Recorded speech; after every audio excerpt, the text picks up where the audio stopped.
Recording in progress.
Hello, mic test. Hi everyone, welcome to afternoon to everyone for joining today for the talk on the boosting your retirement with the trust. So I'm Adriel Ong. I'm currently based in Marine Parade as an associate investment consultant. So I'm a recent graduate from NTU as well. So here's some of our information as well. Uh, this won't be taking too long as well. We're going to run through a bit about how we can perhaps take your retirement to the next level using some things to do with your SRS, CPF, etc., and that sort of thing. So of course, feel free to ask any questions, and I'll try to answer them later on towards the end of this entire segment. So before we begin, I'd just like to cover a bit about Phillip Capital.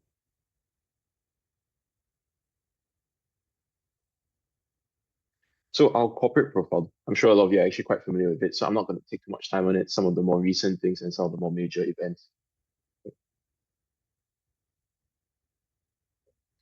Sorry, give me a second.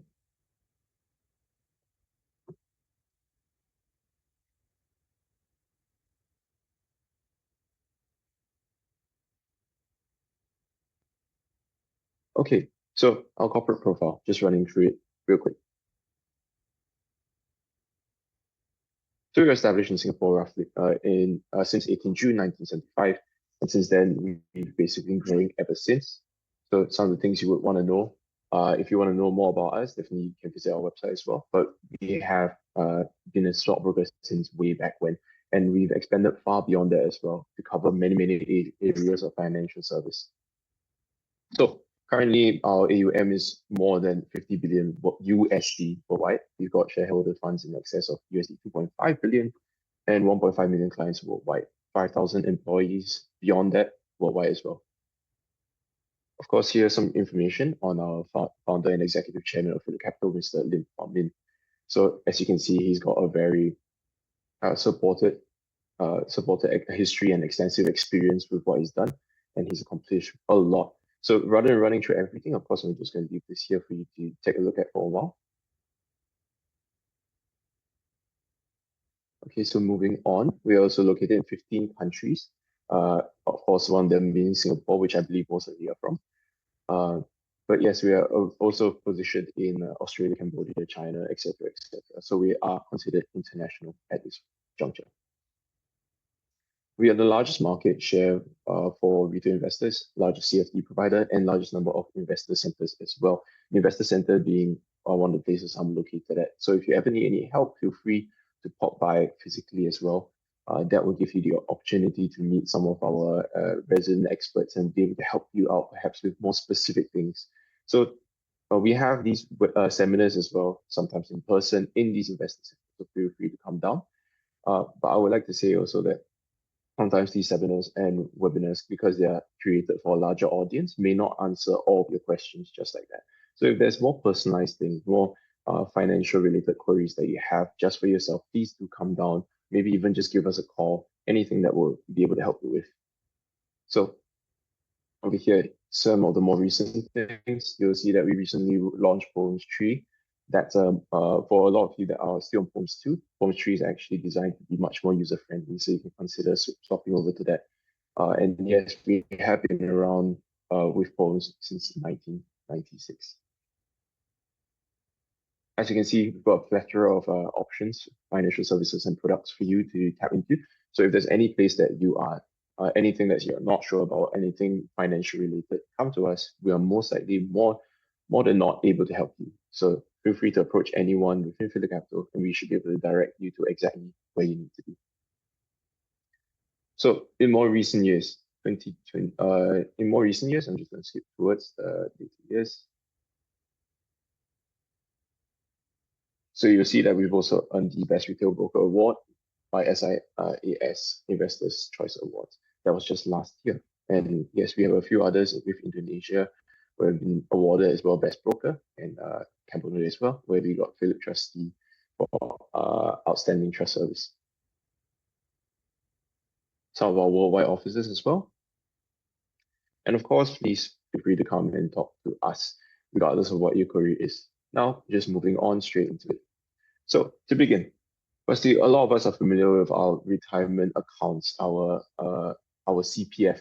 That's the way to put it. It's well known for being for saving, for retirement, etc., etc. So what's important to note is this. Firstly, you've got your ordinary account, special account, Medisave account, retirement account.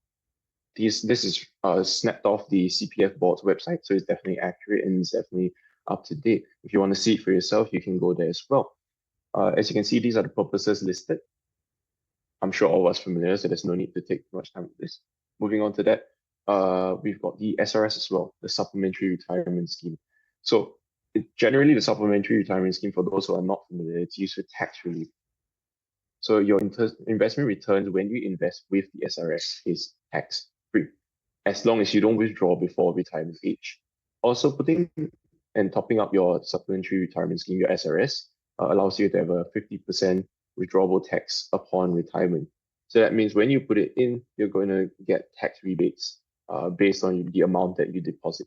And whilst you keep it in there, it will earn a 0.05%. It's only 0.05%, so that's something we will be discussing later about perhaps some better options. So for those of you that may not still be clear on SRS, this is how SRS works. Mr. Tan, let's say you're Mr. Tan, you make a contribution of about 12,000 a year. Maximum is 15,300. Your SRS operator will then provide this to the IRAS, and then your tax relief of 12,000 will be included in the following year of assessment. So this, of course, applies to when you're still within the employment age before retirement age.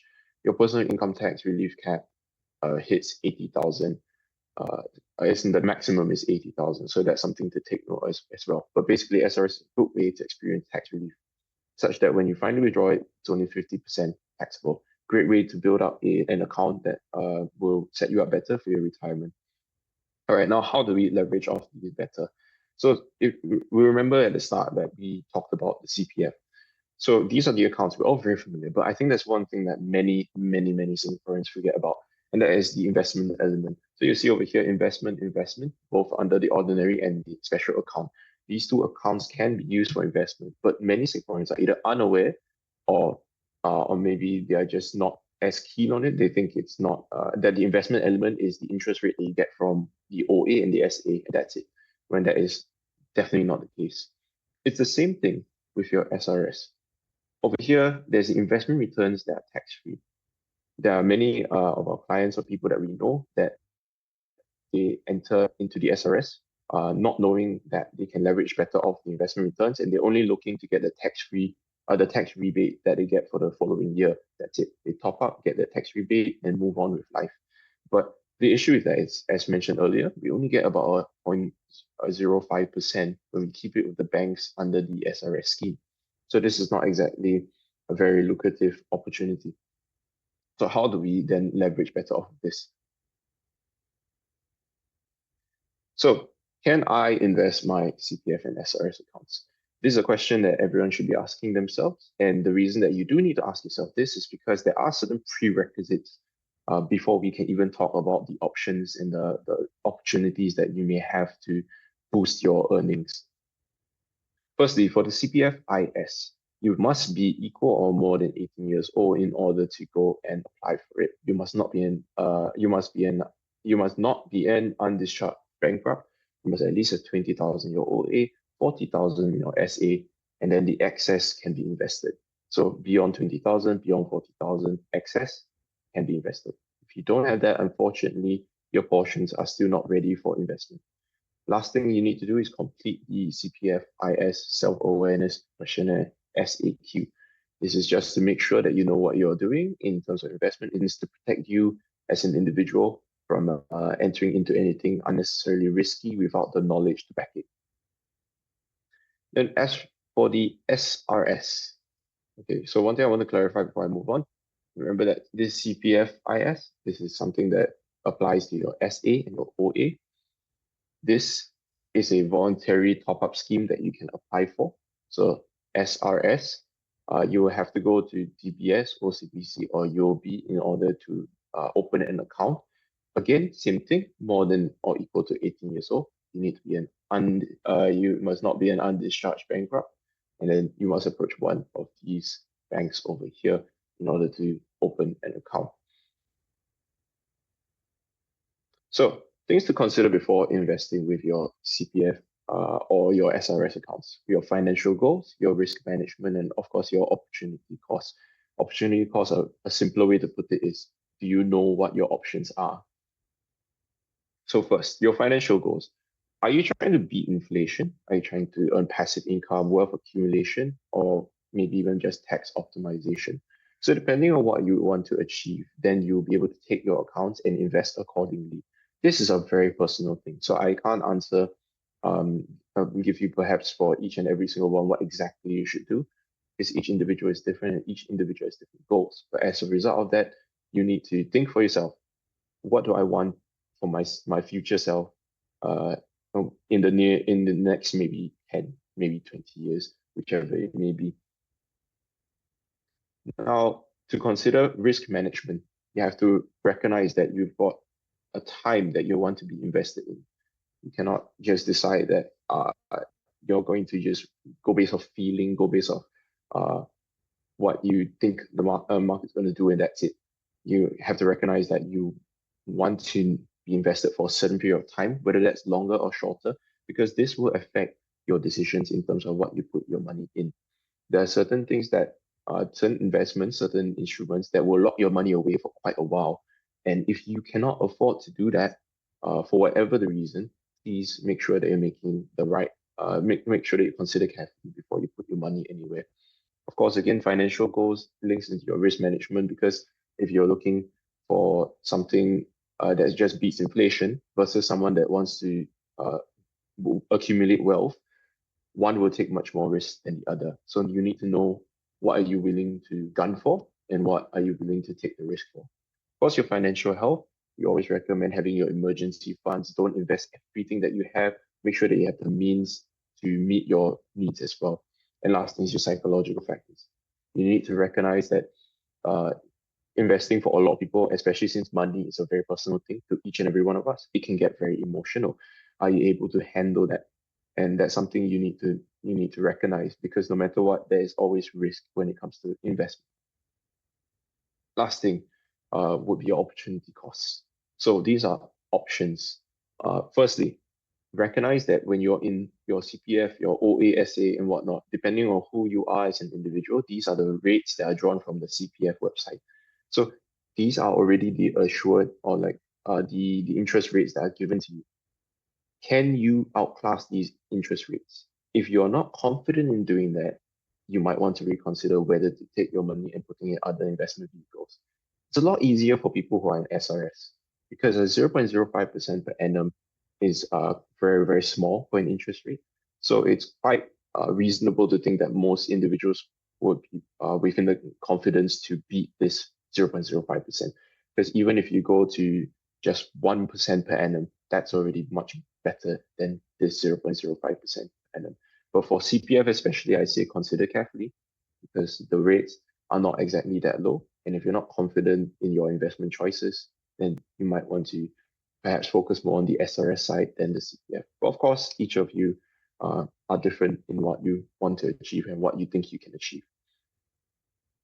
So here's a good measure of the opportunity cost that you have to recognize. So the SRS is your 0.05%. This is assuming that you, in order to standardize everything, I've keyed in a 15,300 as the base value.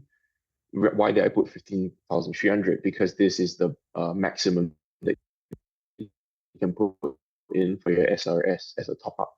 Then I just standardize it for the rest for fair measurement. So assuming you put aside this 15,300 in any of these accounts, let's say, a 0.05% will lead you to eventually get 15,368.99. The next would be your CPF OA at 2.5% per annum. It will get 19,107.6. Now looking at the next line, that's 3% per annum, just a random number, that's 19,963.03. This is after 10 years. So you can see the difference already. Let's say if you took this CPF OA account and invest in something that you got a 3% per annum instead of a 2.5%, you would already have a $900 difference. That's across 10 years. If you had invested more, of course, that difference would be greater. But what if instead of this, you're in the CPF SA account, where it's a 4%, that after 10 years will lead to about 21,776.67.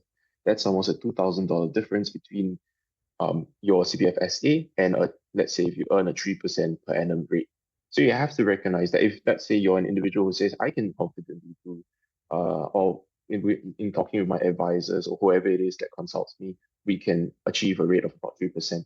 Make sure that you recognize that this 3% still loses out to a per annum for the SA account, which is 4%. So you might want to look at investing your OA, but not your SA, if your confidence is that you can only get around 3%. Recognize your opportunity cost, recognize what's better for you. So here the difference is about 2K900, and as you can see, it's 6K difference between your SRS and your 3% per annum interest if you were to achieve this by yourself. So 3%, you're already experiencing a approximately $6,000 difference over 10 years. That is quite a fair amount, especially if you invest even more. So now, of course, a big question, and what we want to really understand is, what can I invest in? Yes, whilst the mention of this talk is that it's focused mainly on unit trust. And yes, unit trust is the main vehicle that a lot of people do use in order to both diversify their portfolio and just invest straight in. There are people I know who are in SRS, they invest in unit trust, they invest in the other instruments here as well, but the main bulk tends to be within the unit trust, because that is something that a lot of people have a vote of confidence in. So as you can see here, SRS, your CPFIS, this is the table of your limitations. If you'll note over here, SRS has a lot more options compared to your CPFIS. Both are quite close in that most of them say yes for most things. Only about 4 different things, your foreign currency, fixed deposit, robo-advisor, etc., is a no here and a yes here. So this is the main difference. But as you can see, SRS gives you more options. on top of the fact that SRS already gives you only 0.05% per annum, it is much more generally accepted as much more favorable to look into investing with your SRS because your CPF interest rates are already can be considered decent depending on your goals. So yes, in terms of uh, if you want to ever invest any of these, Homes is able to help you that we're able to help you link up your SRS accounts, your CPFIS accounts, your OA, SA, all of that into the Poems, into our Poem system. And from there, we're able to help you invest in unit trusts, etc., etc. Of course, I won't be able to go into detail into the individual unit trusts that perhaps you would want to consider. That I will have to leave for you to talk with your at the investor centers, with your financial consultants, whoever it may be, and they'll be able to help you here at Phillip to make sure that you can smoothly invest your CPFIS or SRS or anything like that. So, in order to find out more about these, I would over here you can see the products that Phillip provides generally, and of course this is my contact as well. You can reach out to me personally. You can also come down to Marine Parade Investor Center if you're interested. And yes, you can just scan here to find out more. So I'll just leave this up for a bit if you would like.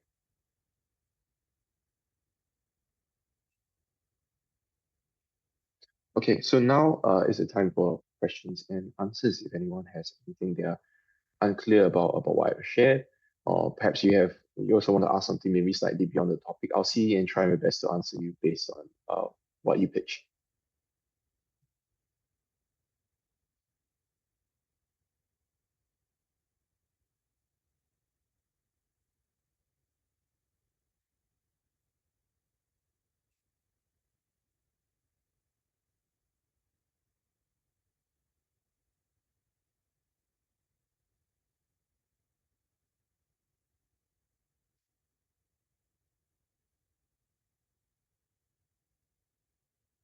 Okay, if there are no questions,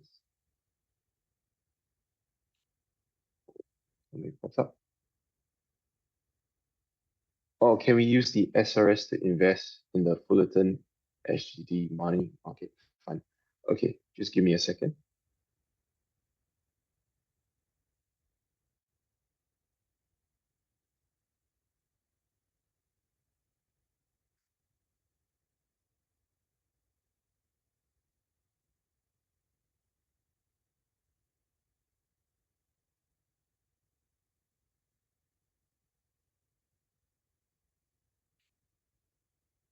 Okay, yes. I believe you're referring to the Fulton SGD Cash Fund Class A SGD. So yes, so this should be the one. Yes, it's the money market fund. So yes, okay. If I'm able to, I would actually like to show you via the website how perhaps you can check for some of these. So give me a second.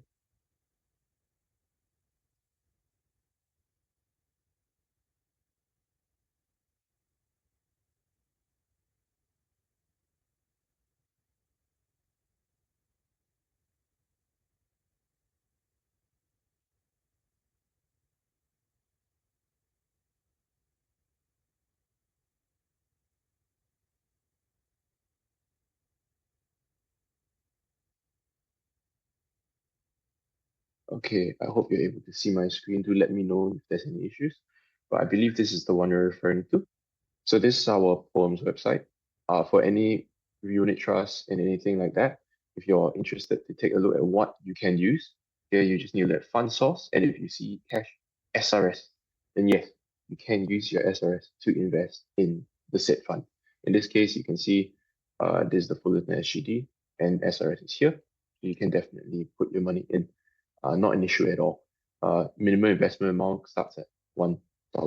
So I hope that answers your question. And yes, if there's any other funds that you're looking at and you're not sure, you can always just do this. Go to the Poems website, go under education. You can just Google really quickly, type in Poems, type in the fund name, and you'll see that once this page is brought up under the fund finder, scroll down, it's right there. So hopefully that answers your question.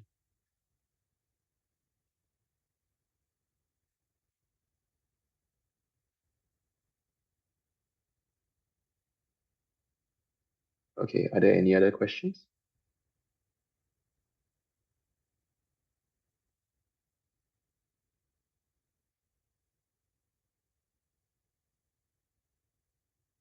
If not, then here's some of the uh, QR codes, basically relevant ones to link to our respective social media platforms and maybe even the Tele channel if you're interested. Of course, this for the community on our Post Tree app, a great place to be if you want to connect with other like-minded individuals with regards to investing.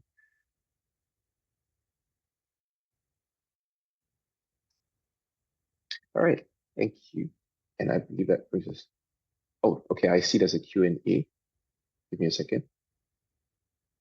Returns will be channeled into respective SRS, OA, or SA accounts if we use these to make investments. Can we transfer investment portfolio from SRS to the other two to earn higher interest?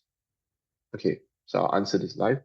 So uh, your returns will return to your respective accounts if you make these investments.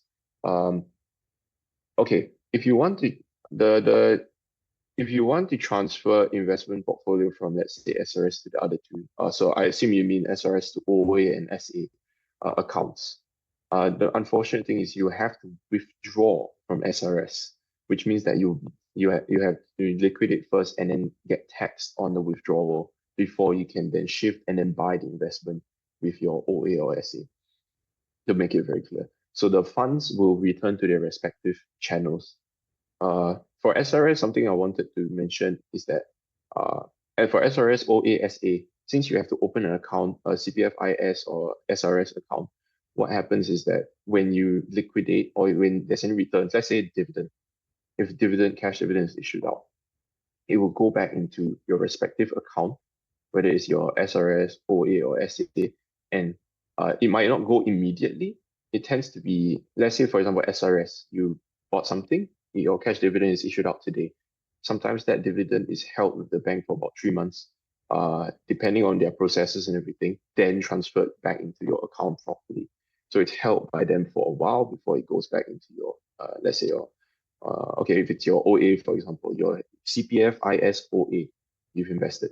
It goes into your CPF IS OA account and then gets transferred to your OA account only after around 3 months. You can initiate a manual transfer by talking to the bank and expedite the process if you need the money sooner or you just want it to start accruing interest faster. Yeah.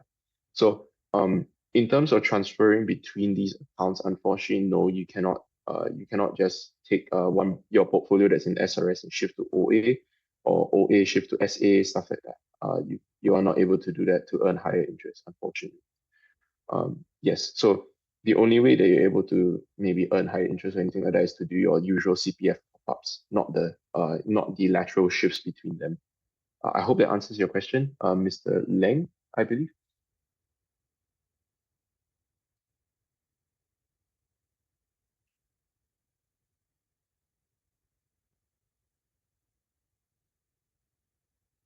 Okay, no worries. Um, so if there's no other questions, we're just gonna leave it for about a minute more, and then we'll wrap this up. Feel free to just type in your questions either in the chat or in the question and answer.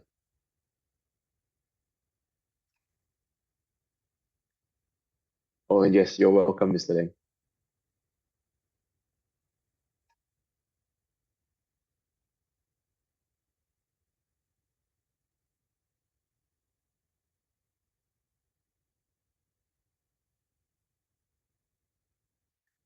Okay, if nothing else, then this brings us to the end of the webinar. Hope you've enjoyed your time here and learned something good as well.